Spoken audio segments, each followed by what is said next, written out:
So, Frank, we welcome you to here. I'm glad to see your coat is finally off. He wouldn't take it off when he came. He said he was freezing. So the ribs had heated him up, and his coat is off.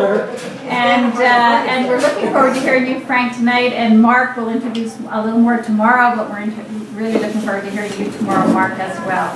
So, Frank, please come forward.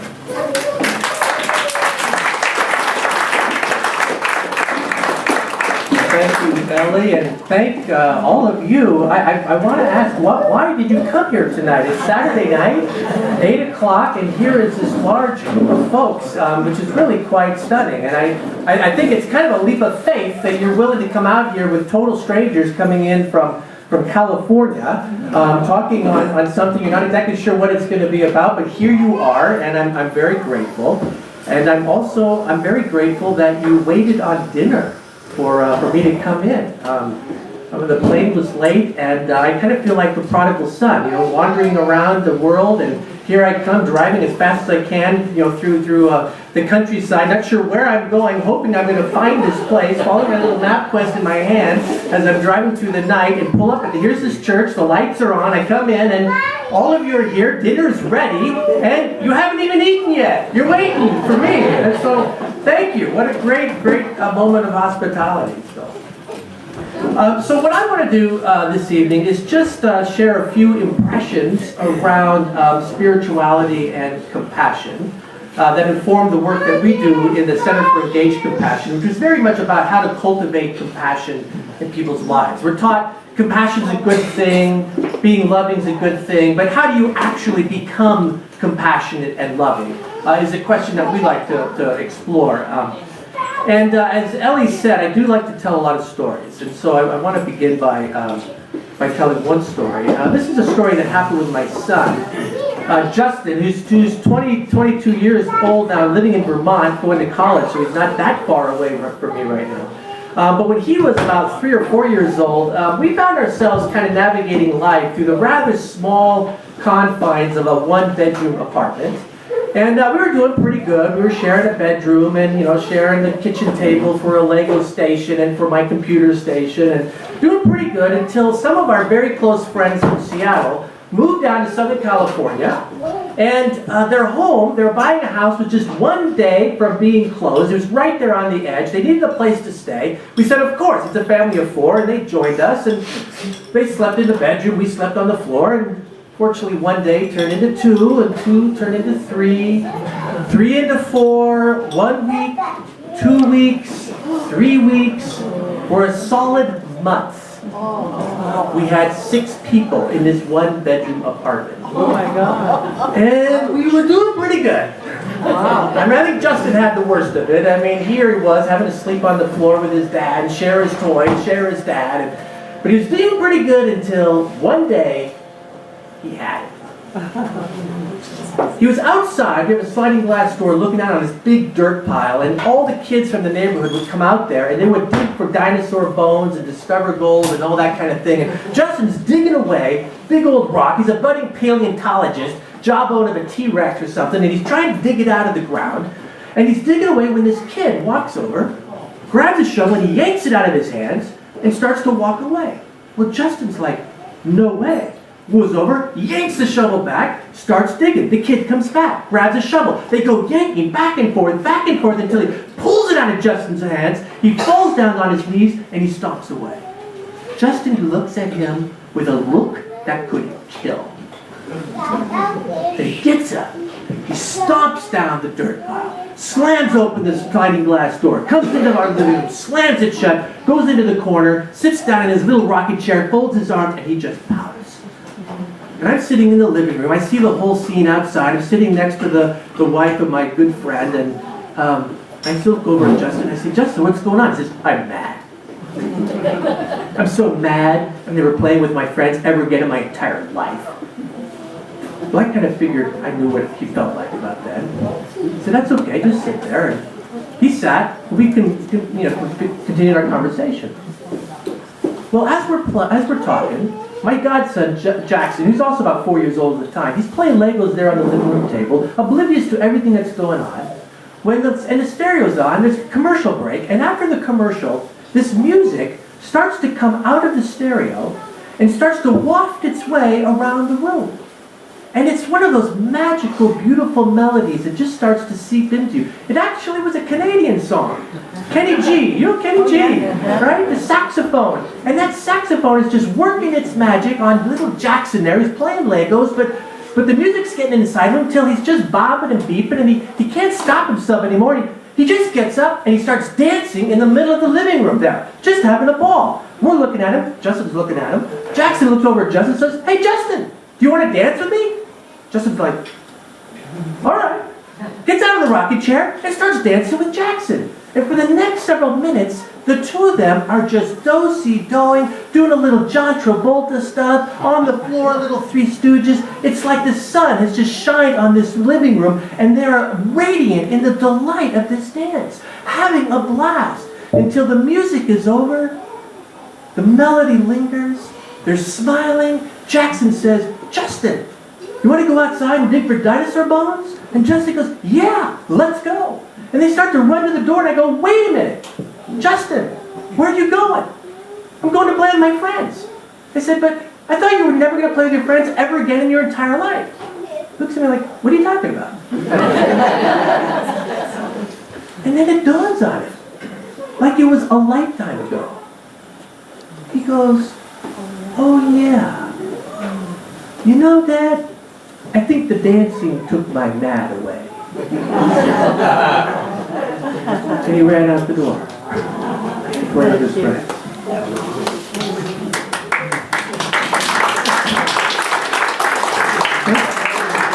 Thanks, Justin.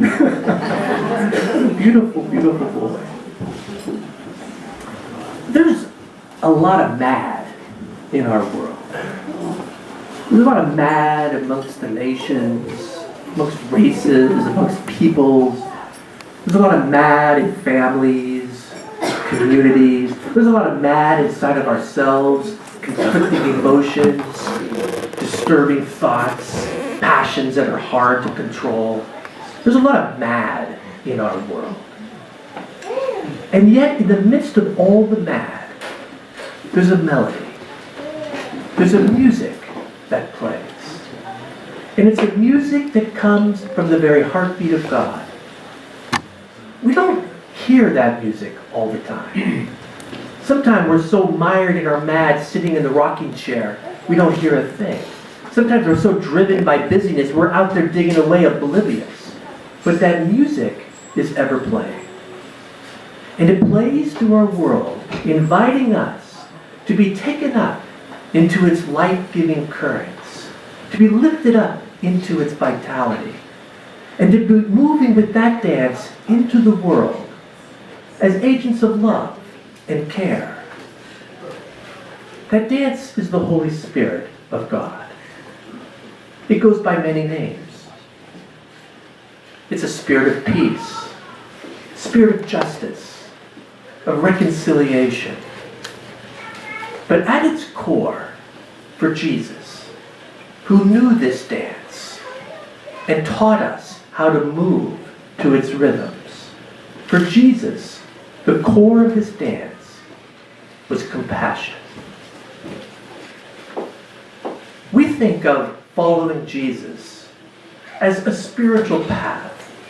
Christianity is not so much a religion, a set of beliefs, things that we commit ourselves intellectually to, but rather it's a spiritual invitation, an invitation to participate in a way of life that Jesus taught. And that way of life is like a dance. It has movements to it. And the three movements we just want to suggest tonight are, first of all, it's a dance that invites us to become deeply rooted in our very being, in the boundless compassion of God. The second movement is, it's a movement that invites us to know an unbelievable compassion towards ourselves. And it's a movement that invites us to be agents of compassion to those we know in our world, especially the most marginal, and the most difficult to love. It's a dance of compassion. So first of all, for Jesus, this spirit, this dance, is about knowing in our bones that God is in God's essence nothing but compassion. Jesus was so intimate with this God, he called this God Abba, Daddy. He described this God as perfectly compassionate, as the sun perfectly shines on all of creation, as the rain falls on the just and the unjust. For Jesus, compassion is a gut-level knowing. The very word compassion in the Hebrew and in the Aramaic that Jesus knows comes from womb. It means having one's womb moved by the pain and suffering of another, or having one's heart lift up in delight at the joy and beauty of another. That's who Jesus was. That's the God Jesus knew. And the first invitation of the spiritual life for Christians is to become ever more deeply rooted in this God who is unbelievable compassion.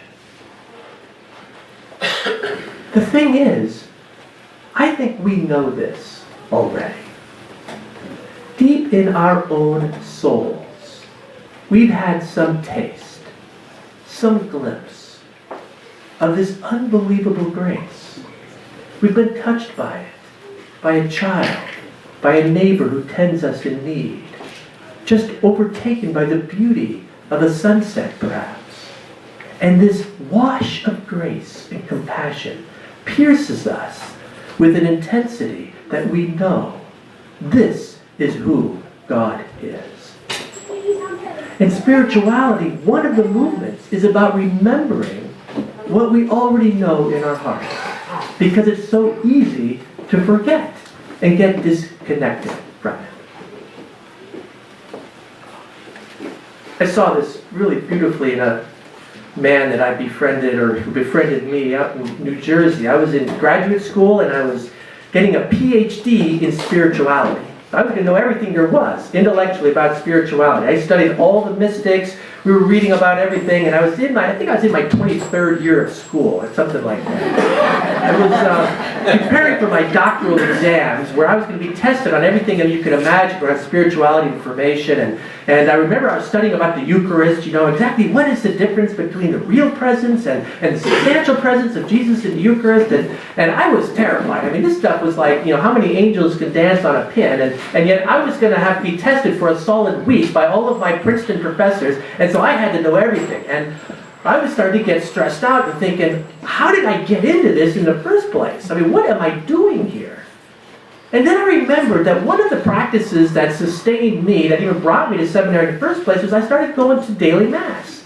And I lived out in the country outside of Princeton, and every day I would drive in to go to the library, and I would pass this monastery, Our Lady of Princeton. And I thought, you know what, I think I'm just going to try going to Mass there tomorrow morning, whatever day, Tuesday, in the middle of the week. So the next morning I get up, I chip all the ice off the windshield, it's still dark outside, I got my coffee, and drive the trek down the country road till I get to Our Lady of Princeton. I drive underneath the gateway, and the second I drive through, I'm in a different space. It's like the mist is just lifting off the grass. The sun is just coming up on the horizon. The skeleton of silhouette of branches against the sky. And I just drove quietly into the very heart of this monastery, to a parking lot where I pulled up against an old 1962 Rambler, turned off the car, and was swallowed in the quiet. After a while, I figured out where the chapel was, and I walked towards the chapel, and I opened up the door, and as I opened it, there in the front is the altar. The candles are already lit. The wine, the bread are already placed, like it's been there waiting for me all this time, just waiting for me to show up. And as I step in, I look off to the side, and that's the first time I ever saw Harry. Harry is this retired telephone repairman. He was 85 years old. He's sitting off in the back of the pews, and what's noticeable, he's looking around. He's got his old tweed coat on, his button-down shirt that's all kind of wrinkled. He's got this top hat over his coat that's laid over his knees.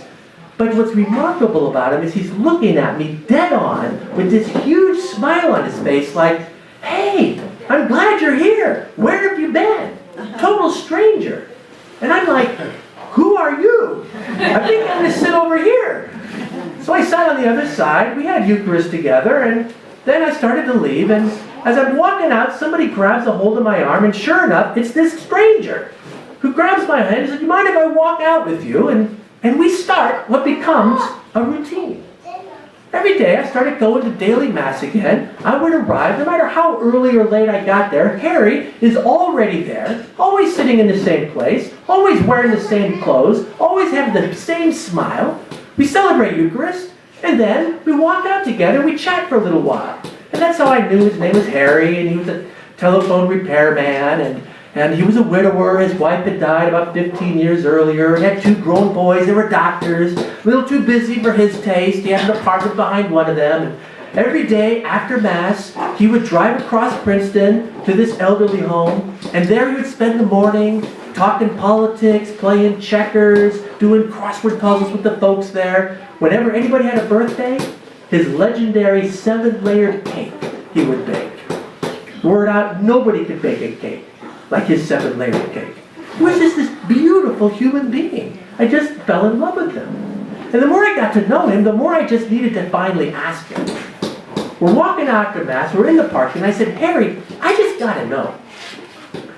Every day I come, you're always already here. It doesn't matter how snowy, rainy, sunny, hot, you're always here. You always make this the first thing in your day. What is it about Eucharist that is so important to you? And he's got his cane, he's kind of leaning on it. He says, I don't know.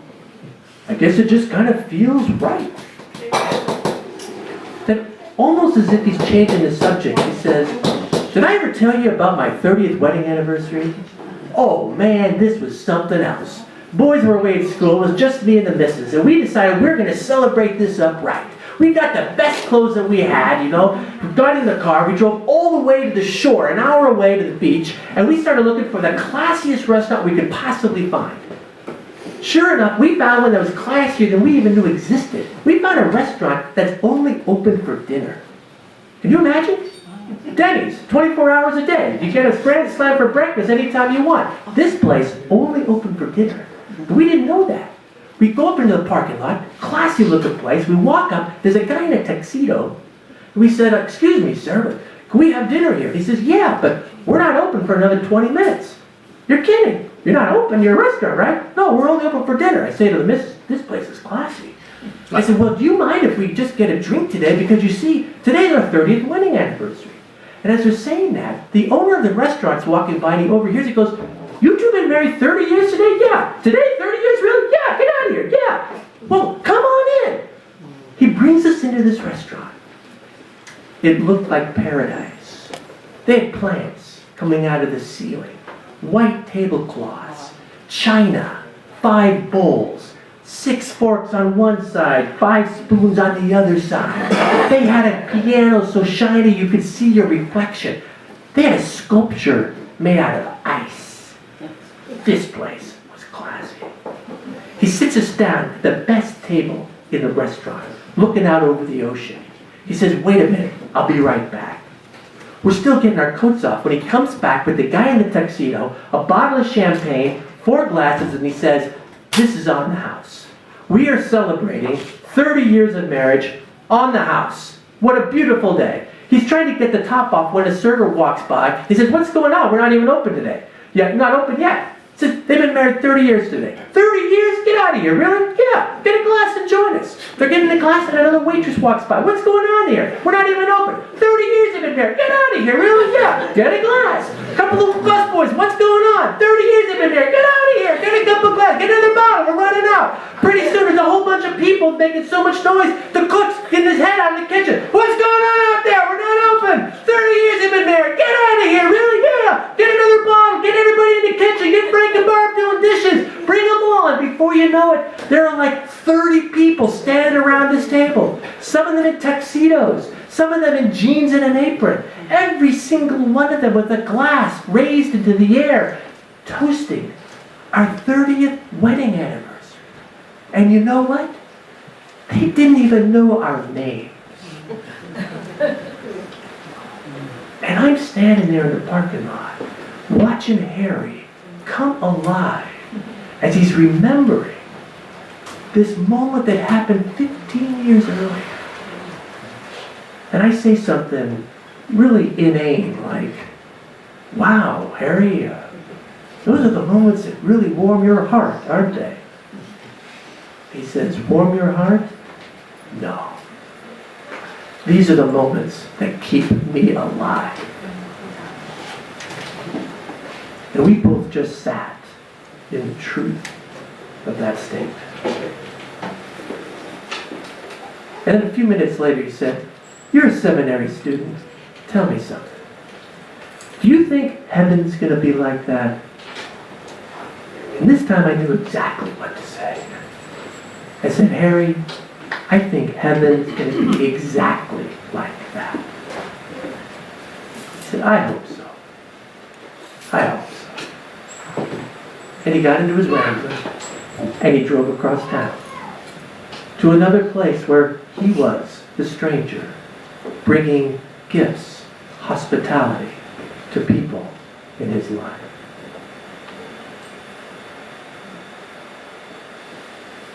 For years, Harry holds this jewel deep in his soul. It's a moment where he glimpsed something of the kingdom of God, a little taste of that day when a great banquet will celebrate the wedding between God and God's world. This was a moment of grace where he tasted the compassion of God that reaches out and gathers everybody in. Stranger, alien, and all lift up their glass.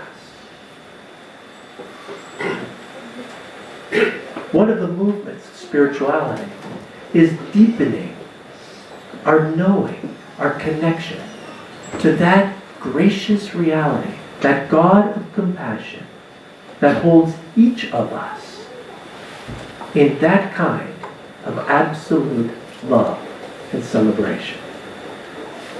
So we remember those. And as we remember them, we come back to life in the power that they still hold, these treasures of the soul. Does that make sense?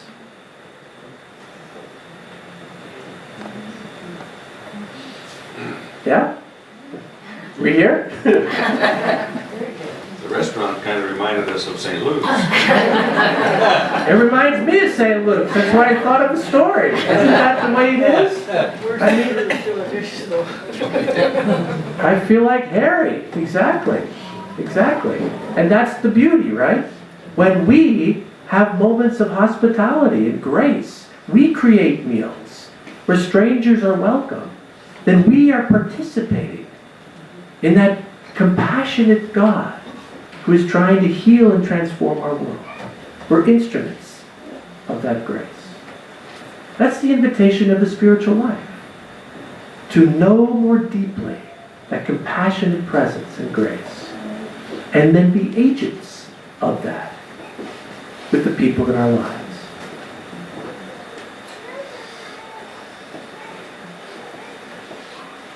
So I was going to say a couple more points. You have a few more minutes? Or? Yeah, sure. You sure? Yeah. Okay, so let me make 2 points real quickly. So that's just one movement of the spiritual life. Just kind of being deepened in the ground of God's compassion. But God also is seeking to restore us into the fullness of who we are, who we were created to be. When Justin was an infant, only about 6-7 months old, we were visiting grandparents in St. Louis, and he was at that age where he just kind of taking everything in, just kind of eyes wide open. And we were in a mall, and he's in his stroller, and everybody else is out shopping, but he and I were just doing the people watch thing down in the middle of the mallway there, and I'm rocking him around the stroller, and then I'm sitting up against a planter and just kind of rocking him, and he's just there perched on the edge of his stroller, taking every single person in, just looking at it all. And while we're standing there, I look off in the distance, and there is this woman coming towards us that had to be the angriest person I could possibly imagine at that time. She was retirement aged. She had a scowl on her face. Her jaw was clenched. Her teeth were tight. She had a shopping bag on one side. She had her handbag on the other. And she is just marching down this hallway. She has just been taken by a shopping clerk, or she's going to take on a shopping clerk. I don't know what. I didn't want to be in her path. Other people didn't want to be in her path either. They're getting out of her way as she is just bulldozing her way right down this thing, not moving for anybody. And as she's coming down here, I'm just kind of looking at her like, I wonder what has gotten this person so upset. What I don't know is Justin's watching her too. He's on their stroller, just looking at her. And she's just twitching and moving or marching her way down the mall and gets towards us, still moving, still twitching, looks down at Justin. Justin looks up at her. And for the moment, Justin does the most unbelievable thing. He smiles. And when he smiles, all of the hardness of that woman melted away. She got down on her knees, put down her bags, and for the next several minutes, the two of them are lost. She's tickling him under the chin, he's going after her glasses, they're coochie cooing. The two of them are smiling, delighting in one another, pure, unadulterated grace. It's beautiful. They are aglow. And they're in that for several moments. Until finally, this woman, she noticed I was there too. And she kind of looked up at me and she just says, God bless him. God bless him. And God bless you too. She got her bags and she walked away. For me, that is a glimpse of who we are in our essence. Who we were created to be. When we are in our truth, we shine with compassion. We shine with grace. We are naturally caring. It's easy. I see Justin asleep in his bed. My heart just opens to him. And I feel, yes, this is me. When I am true to me. I'm in a flow of love. I see him sleeping there, tender, vulnerable. I remember the peculiar ways that he just eats his breakfast every morning in the same spot, in the exact same way. One bite every 2 minutes as he's chewing and chewing and chewing, reading the newspaper. The slowest eater I've ever seen in my life. And my heart opens. We all have that capacity for love and compassion and connection and care. And every once in a while, we slip into that space and we feel it. And when we do, we are in our essence. We are who God created us to be. We are shining in our true face. The image of God in the world. The problem is, sometimes some madness takes over us. And we don't find ourselves in that space of love and compassion. We find ourselves rather stirred up by emotions that are out of control, or by obsessions and compulsions to surf the internet or to binge on junk food, or thoughts that just plague us to be perfect, thoughts of perfectionism or self-loathing. And we find ourselves not in the energy of our true self. We are our false selves. We are less than who God created us to be. And what do we do when that happens? Well, one of two things. We just get lost in it. We just start venting in our anger, right? Or in our fear, or in our lust, or whatever it is. We just let it run hold, or the voice just takes over. Or we try to suppress it. We try to just push it away, manage it, make it not go away so I don't feel that way anymore. The invitation of the spiritual life is to do something completely different. It is to learn practices that help us become disconnected from the power of that energy and actually learn to hold those internal movements and thoughts with compassion. The way we would if a child came to us feeling those things, saying those things about themselves. Our heart would naturally have compassion. When it's ourselves, we beat ourselves up. We tear ourselves down. We say things to ourselves most of us would never say to another person. You stupid person, you idiot, how could you possibly do something like that? If anybody saw that, they would never accept you. What a horrible person you are. God, you disgust me. Shut up, stop thinking that. The self-laceration, it's abuse, right? We are plagued by this. Jesus invites us to love our neighbor as ourselves. Some people say that's a rather low bar. We don't love ourselves that much. That's true. Right? One of my spiritual teachers, Gerald May, I was having lunch with him once, and he made this comment I'll never forget. He's an 80-year-old gentleman, psychotherapist, spiritual director, retreat leader. He said in his entire life, he met 2 people, he thinks. So I think I met 2 people who loved themselves enough. So I never met anybody who loved themselves too much. But I think 2 loved themselves enough. What a sad commentary, right? Where did we learn such self-hatred? The spiritual life is a life of compassion that invites us to develop a compassion even towards the difficult stirrings within ourselves. And the beauty of it is, as we begin to hold those things with compassion, something miraculous happens. Not only does its power start to lose its grip on us, but we come to discover that those very energies, those angers, those voices, are actually gifts in disguise. They are cries of something in us that's still unhealed, some wound that's aching to be embraced by grace, some gift that's wanting to be developed, some shame that's aching for compassion. And as we nurture that compassion for ourselves, we begin to experience something of the compassion that God has for us.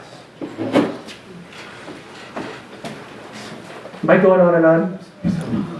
Well, you have time for one last story to illustrate this point. And so, I'm a baseball player. So I think our friend is a hockey player, right? Yeah. I get it. If there was a game on tonight, I'd be, pulled apart, trying to stay here. I'd be very, very short and quiet. But I love to play baseball. I love it. And I just love the game. I just love shagging flies, swinging the bat, running the bases. In fact, I don't want to be competitive. I in fact hate people who are competitive around baseball. It ruins the game. I mean, someone who's a hothead and trying to keep score and win and beat everybody up, I can't stand that because I have never liked that. I'm not competitive at all. I just love to play the game, and it ruins it for me, right? Well, I'm on a softball team a few years ago, and wouldn't you know it, we have one of those hotheads on the team. His name is Mike. Mike is a jerk. Thank God. He's a Southern California Mike, right? He's never been to Canada ever in his life. This guy, he had to win at all costs, right? He would barrel his shoulder down and knock a catcher into tomorrow if it's a way to score a winning run, right? He would berate his teammates when we dropped flies or let a grounder go through our legs. He would scream obscenities at the other team. This guy was a hothead, and I couldn't stand him. I just despised this guy. It's like, this is a total jerk. I didn't like feeling that way, so I just stayed away from the whole thing. I'm not competitive. I'm just going to play baseball. I'm going to ignore you. You're on my team, but forget about it, right? Until, wouldn't you know it, we show up for one game, and the other team is one player short, and they're going to have to forfeit the game. Well, we have a couple extras, and I say, look, I don't care. I don't care who wins. I'll play for the other team. I just want to be able to play tonight. I don't want to have to go home, so I'll just play. Is that all right with everybody? So I play for the other team, the opposing team of Mike, right? And this game becomes one of those games of the ages, right? Top of the ninth, we score 3 runs to go up by 1. Bottom of the ninth, they tie it up. Top of the ninth, 2 runs. 10th, 2 runs. Bottom of the 10th, 2 runs.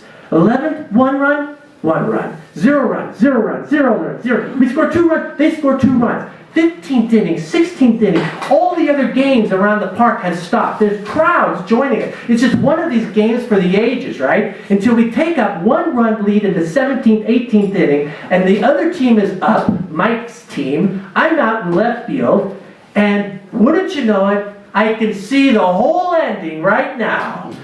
There's 1 out. Mike is on third base. There's another runner on second base. They're 1 run down.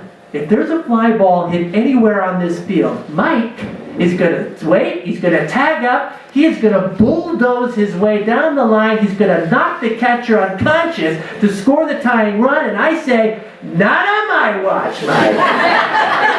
It is not happening tonight. And wouldn't you know it, this lazy fly ball comes out to left field. And I'm thinking, this is it. I am going to take Mike down. In fact, I kind of way back a little bit so I can get a good running catch at it, grab it, and throw a strike to the catcher. 2 outs, game over. Mike is on his rear end. Take that, right? I'm waiting for the ball. It's coming, it's coming, it's coming. I run, I grab it. The ball's not in my mitt. In my haste, I run under the ball. And it goes over my head. And it's bouncing out to the parking lot. And I go out to get it, but Mike scores. The guy in second scores. The game is over. We just lost. And all of a sudden, I take my mitt and I throw it on the ground. And I start screaming at myself. You stupid! Idiotic! How could you possibly do that? You humiliate! I cannot believe you did! I was so upset. I was so enraged. I had to get my mitt. I couldn't go and congratulate everybody. I walked off the field into my car. I drive home. I get all the way home. I get into my living room. And I'm sitting and there's the ball. That's good. That's good. And that made me all the madder. No, there's no ball. The game is long over. I'm sitting in my living room. And I'm a spirituality teacher. And honest to goodness, the next morning, I'm teaching a prayer practice on how to love your enemies when you're enraged at them.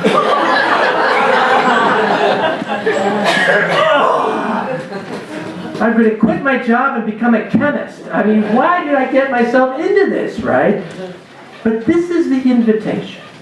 So here I am mired in self-disgust, lacerating, abusing myself. And the invitation is, what if we nurtured a completely different posture towards our own inner agony? Okay, what do? You just begin to recognize what you're feeling. All right, okay, yeah. I'm enraged. Of course, I'm enraged. Man, you should have seen that guy. Mike's an idiot. He's an idiot. Take a breath. And just sort of imagine yourself, what you look like. when you're in that pasture. Oh, I could imagine myself. I could see myself right there in left field, just so upset, screaming, kicking the men. I could see him. In fact, he's so mad, he's just like getting redder and redder and redder. In fact, he starts to swell in his anger and rage. In fact, he's like a balloon. He's getting bigger and bigger. He is so mad he can't contain all the energy. He's like because one of those Macy's parade floats. He's gigantic in his anger and rage until all of a sudden it pops. And there is this little boy, me, at 8 years old,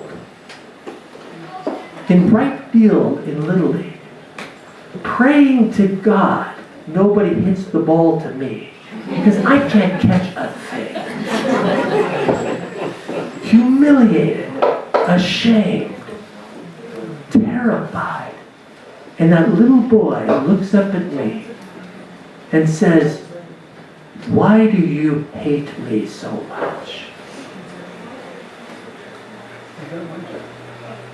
And that's the truth.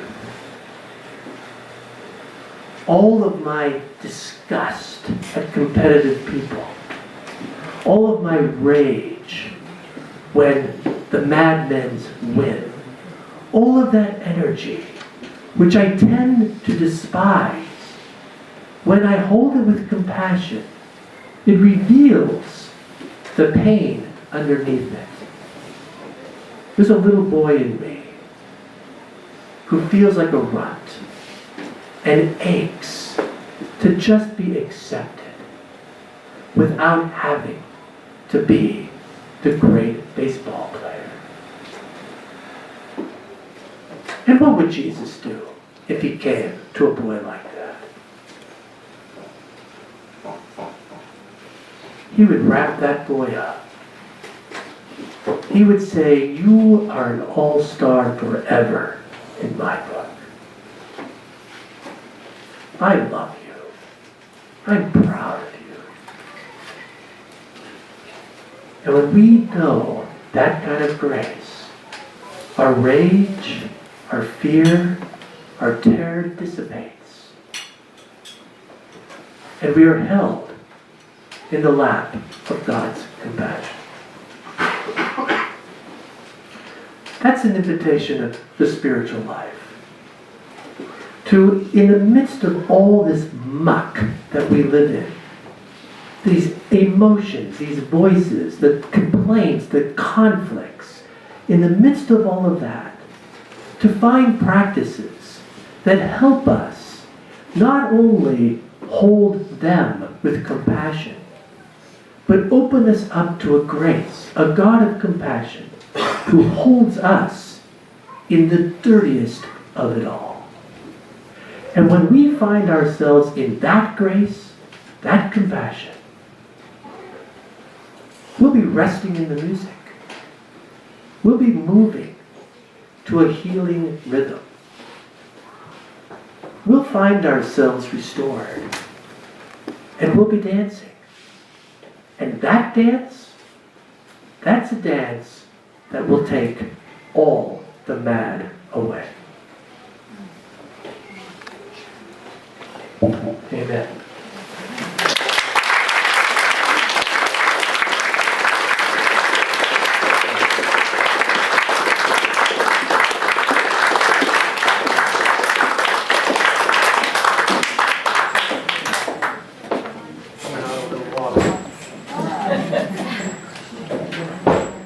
Well, he sure is a good storyteller.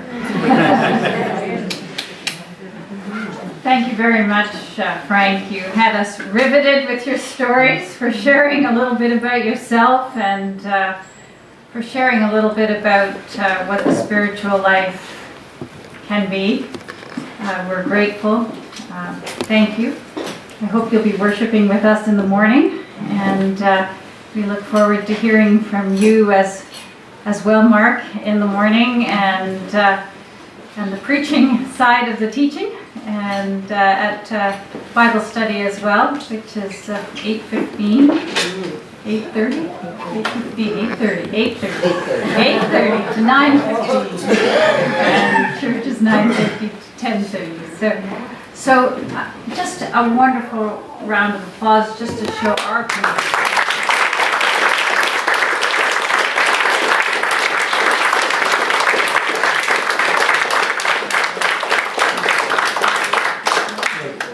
Thank you for coming. Again, it was a wonderful meal, wasn't it? Yeah.